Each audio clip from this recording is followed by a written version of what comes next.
I am Cindy, I'm Kim. and we're missing Tiff today, but today we're going to explore a learning profile that's kind of interesting. And Kim, you haven't really seen any of it, so let's Nothing. kind of dive in.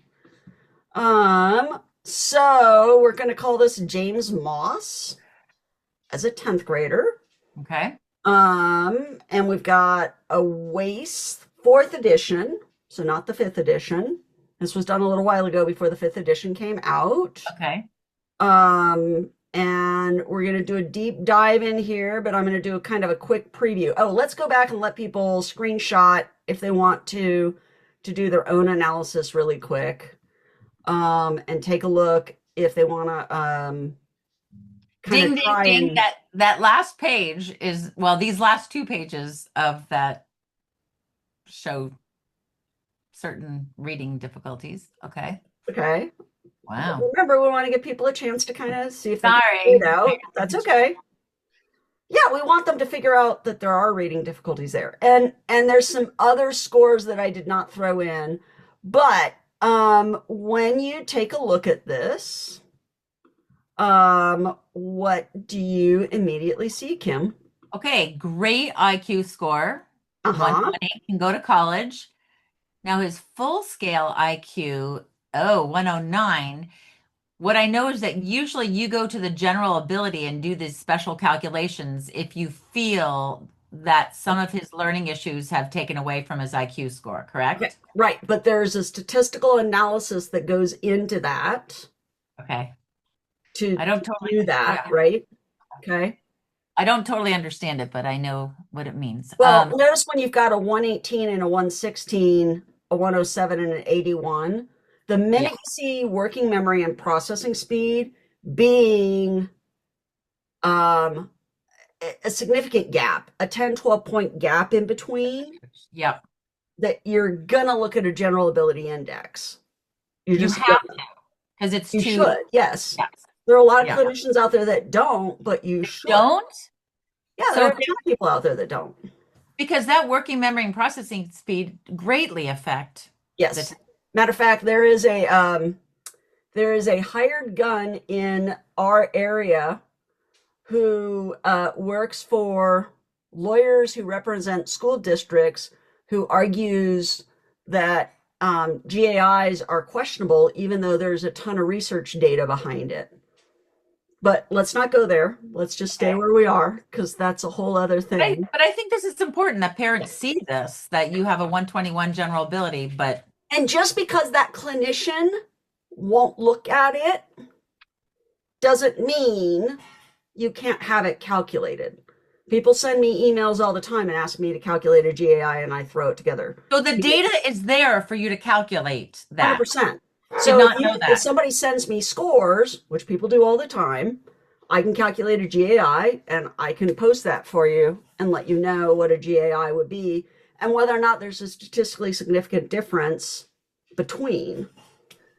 But even if they didn't do the GAI, the verbal comprehension and the perceptual reasoning is very indicative Right. of the true intelligence of the person, even though it's not quite as high. Okay, so you say that. Let's zip forward a little bit. We're going to go out of order.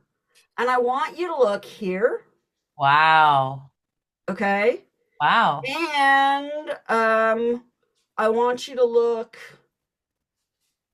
here. Like we have multiple places that True. support that high of an IQ, Yes. Very right? much. Like, Very much.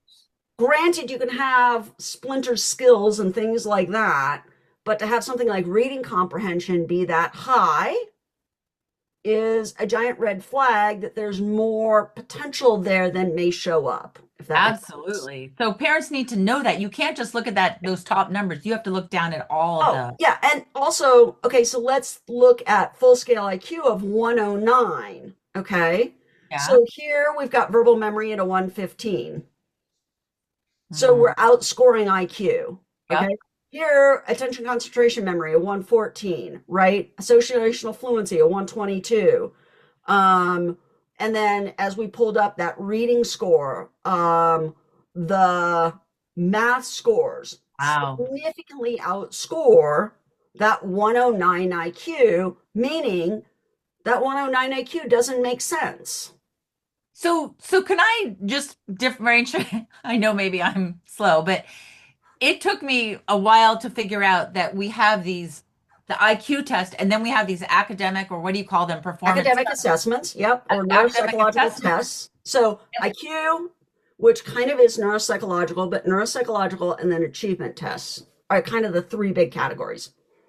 And then, so when Cindy says you can't outscore the IQ, something's You wrong. shouldn't outscore the IQ. Shouldn't. But I mean, so when you see those academic subtests outscoring the 109, you know that there's some, what do you call it? Something is going on. The IQ test is wrong. Something is interfering with the individual's ability to perform well on the IQ test. Now we do have people that have savant like skills. And you and I were literally just talking about your sister who has a savant skill, right? This one like ability. Go ahead and describe her ability.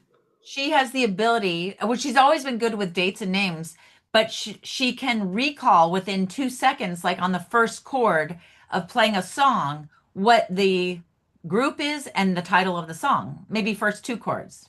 Right. And she did it for an hour Her over and husband over. played two chords hour Uh, out for an entire hour, and she could name song after song after song after song with bands. it was crazy.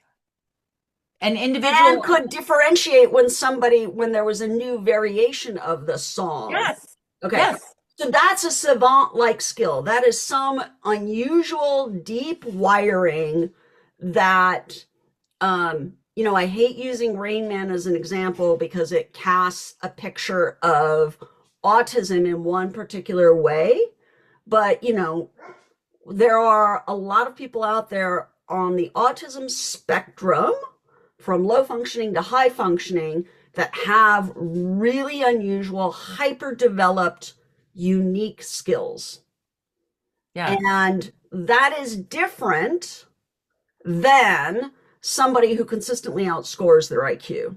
So, does that make sense? And yeah. being able to assess that unusual score is so somebody on the spectrum having that one unusual score, it would not, like, you might stumble across it in a neuropsychological battery, but you might not.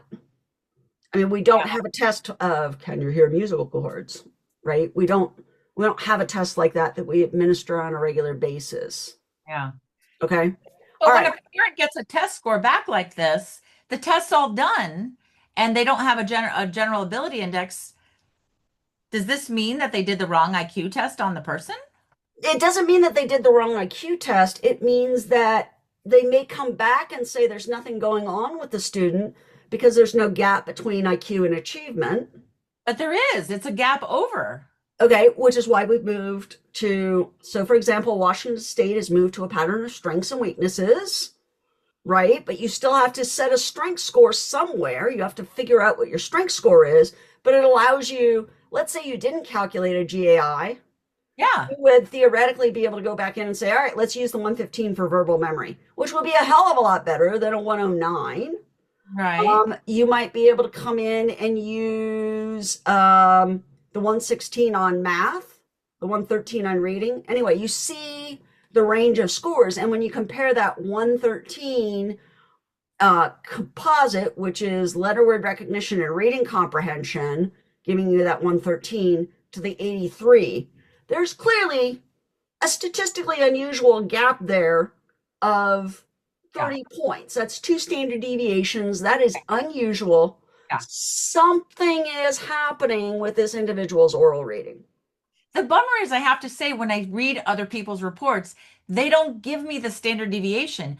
Your standard deviation makes it go bling, bling, bling. This is a problem, Yes, but so many times I don't see the standard deviation. because they don't know that it's so easy to calculate. It's Like, so, there's literally a mathematical formula, and it is in OSPI Severe Discrepancy Handbook, and you can literally plug it in and you assume a correlation coefficient of like 0.65, which I know is a statistical thing that most people don't understand, but tests share commonality. So if I give you a IQ test There's commonality in the IQ test with an achievement test. There's Right. commonality in an IQ test and a memory test. Like there's things that they share together, and that 0.65 describes that level of commonality. Okay. But the formula is not difficult to Oh, calculate. People just haven't done the legwork to do it. I mean, don't you learn this in statistics class? I mean, didn't we? You're supposed to. And Yeah. again, you can look it up. It's not Yeah. rocket science. So again, that can be calculated too, even if they didn't do a GAI or if they didn't do the Here's another rule of thumb. If there's more than 15 points gap between an IQ score and achievement test, Okay. that's a flag. Okay. It might And be it a needs, pink flag, it might be a red flag, but that's a flag. okay, good. I like that. Okay. All right. So notice here that processing speed drops out. Okay. Notice we've got a processing speed down here in the 10th percentile. Yep. But when we go to processing speed here on the Woodcock-Johnson, we're much higher. Why? Okay. So cognitive processing speed. So letter pattern matching, you have an array of letters. You have to find the two matching letters. Number Uh-huh. pattern matching, you have an array of numbers. You have to find the two matching numbers. So it would be like 7, 1, 3, 5, 7, and you draw lines through the sevens. Uh-huh. Okay. And then pair cancellation is you have ball, dog, cup. And every time you see a particular sequence of like ball, cup, you Mhm. draw a circle around ball, cup. You can't do cup, ball. It has to be a ball, cup. So they still did in the low percentile, but it's better than the other one. And I don't Right. know what the other test is like. Okay. So coding, you have numbers and a symbol under it, Oh, and you so have this is, to pull it down. And then mhm, symbol search is you have two target shapes and you have to draw a line through it if you see one of those target shapes, and if you don't, do no. mhm. Okay. Okay. So it is So, different how it tests okay. So why would processing speed be lower here than here. than in the other one? Is it because the skills have to do more with reading up top, like reading, translating They like look letters into here. visual? Oh, this is all dysgraphia stuff. So the dysgraphia would affect the coding. Oh, the writing, you're right. And Transcribing. then the orthographic processing Oh, and yes. the visual perception would affect symbol search. Yeah. So so that's interesting. So the dysgraphia can also impact the speed, the processing speed because of the task that you're doing and how you're doing it. 100%. Wow. Okay, that's interesting for parents to understand that Yeah, I can't tell you how many times, dysgraphia plays a huge role in hitting kids hard in school and the schools don't understand what dysgraphia means. right. How do I get what's in my head down through my hand, and how can I represent what's going on in my brain on the page? And Okay? may I say dysgraphia is a big deal and don't let the Is school tell you that it's not. You need to right, get it remediated and right, accommodations. right. So then we look at written language and you can just kind of see everything pop out, right? Okay. So let's go back and let's talk about one other thing that we kind of glossed over that, by the way, also plays a role in coding, the visual memory. And I don't know, I have them in here twice. Evidently, I was overly, Excited. I apologize. I repeated picture recognition or picture memory recognition and design learning recognition. But you'll notice visual memory is a major issue. Okay. Explain visual memory, please. Visual memory is I look at a picture, the picture's taken away, I have to mark what was changed, moved, or added. Hmm. Or I see a design that I get to look at, the design is taken away, and then I have to draw the design that I saw. But I Okay. have that problem and I don't have dyslexia. Well, but do you see how that would play a role in the coding subtest? Ah, Number symbol, I have to remember what the symbol looks like. uh, yes. And so I'm always having to refer up, which Hmm. slows me down. And the Yes. graphomotor part of how do I make the symbol correctly, because it's not a common way that we make symbols. Mhm. Okay, so that just kind of, and that would also play a role in symbol search. I've got two targets and they intentionally throw in distractors. So it might have an arrow going this way, and in the options, it would have an arrow going this way, and you have to differentiate between the orientations, Directionality is right? huge. Yeah. Okay. And so, you have, so let's hit the processing deficit. We've got visual memory. Mhm. Okay. We've got rapid automatic naming, so that fast, accurate retrieval. Okay. We've got some residual phonological processing issues. Mhm. Okay. Processing speed appears to be an issue. I didn't put in all the speed, academic speed stuff. When we put in timed academic measures, they're okay. And I think that the processing speed scores being low here is a combination of the rapid naming and the orthographic processing. And Okay? explain orthographic processing one more time to people. Orthographic processing is combined. I pick up the difference between words, united versus untied, consonant versus continent. Is my eye picking up the guts of the word, as you like to say? You Okay. stole that from me. Yes, I did. Okay. And we've got the visual perceptual thing going on there, right? Yeah. Yeah. Okay. And then we have some things going on in oral language that are kind of interesting. So, sentence assembly, I give you chunks of sentences. Um, so, something like the dog, the cat saw. And you could say the dog saw the cat saw the dog. So, you have to make two sentences out of the little stems that they give you. Okay. And this individual, you Oh, know, absolutely fantastic. struggled, even though the pieces of the sentences are there and they're visually presented. So there's no memory component. There's a little bit of working memory because you have to think about how you organized it.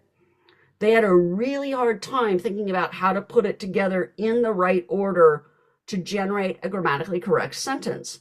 So you also have these oral language pieces that are then affecting written language. Can Right. I formulate grammatically correct sentences? Can I Mhm. express my ideas? Can I catch errors in grammar? Am I using correct punctuation? Um, all of those kinds of things come into play. If you can say it, you can read it. If you can't say it, you're going to have trouble reading it and writing, or I did the Yeah, order wrong. But they all connect together. yeah, People don't understand that. Your ability to speak and articulate and formulate a sentence impacts greatly your ability to write a sentence. 100%, right? And notice here, the big one that pops out in reading is the Oh, nonsense word decoding, right? yep. That's big. And the decoding fluency, both the nonsense word decoding and decoding fluency are both nonsense words, and this one is a speed-based one, and this one is take as much time as you need to decode it. Huh? Um, but there's definitely giant red flags there. The letter word recognition being as high as it is tells me the kids memorized words, Yep. right? So, Uh, and when you're testing for nonsense words, if the person doesn't know the sounds of vowels or recognize the vowel sounds, they or can't. the rules of syllable division and why something would be read a certain way. Right. They can't read the fake word because they can't memorize it. They've Right? survived by memorizing. Yeah. Notice that listening comprehension is okay. Okay. I will tell you that this student is at a competitive private school in the Seattle area, and a listening comprehension score of a 101 in one of the more competitive private schools in the Seattle area would be a significant challenge. I was going to say this must be very difficult. Yeah. So, and this kid is a late identification of all of these issues. What grade? 10th grade? 10th grade when I assessed. Mm. So, complex learning profile, lots of meat on the bone of things that we would need to work on. Uh-huh. So let's talk about some of those. So we would remediate the dyslexia using structured literacy. Right. Okay. First. Mhm. Understanding he's a double deficit kid, a triple deficit kid. Phonological processing, rapid automatic naming, and orthographic processing. I remember when we have phonological processing and rapid automatic naming together, they're what we call treatment resistors, meaning we can do excellent instruction and they just won't get traction the way that somebody with just a phonological processing issue will. Okay. That really is true.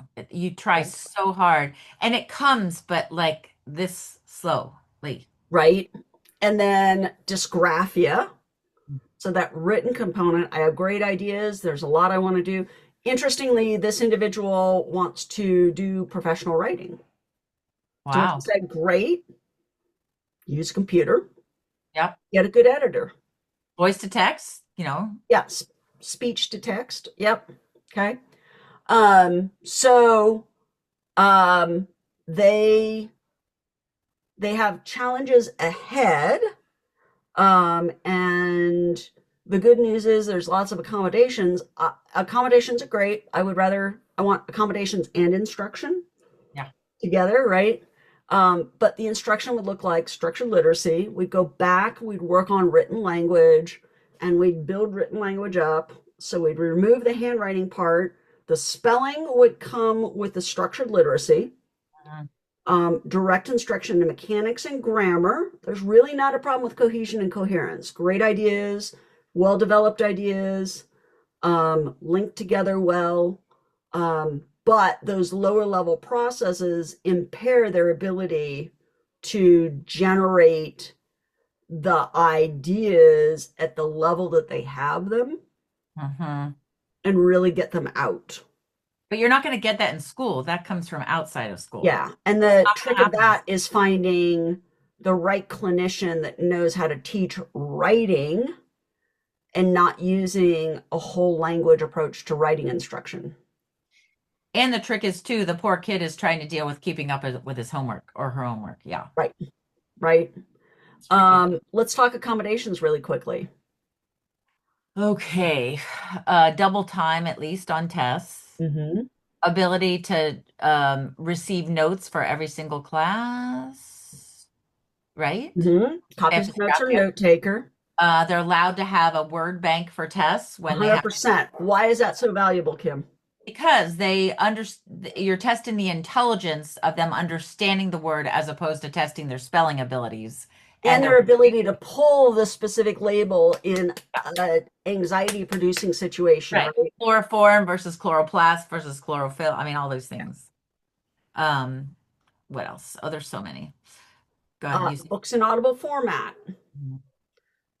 Single room in a dorm so that when they go to college, they can close their door, have a controlled space, and work quietly without the distraction of a roommate. Um, let's see, what else? Ability to use computer to write.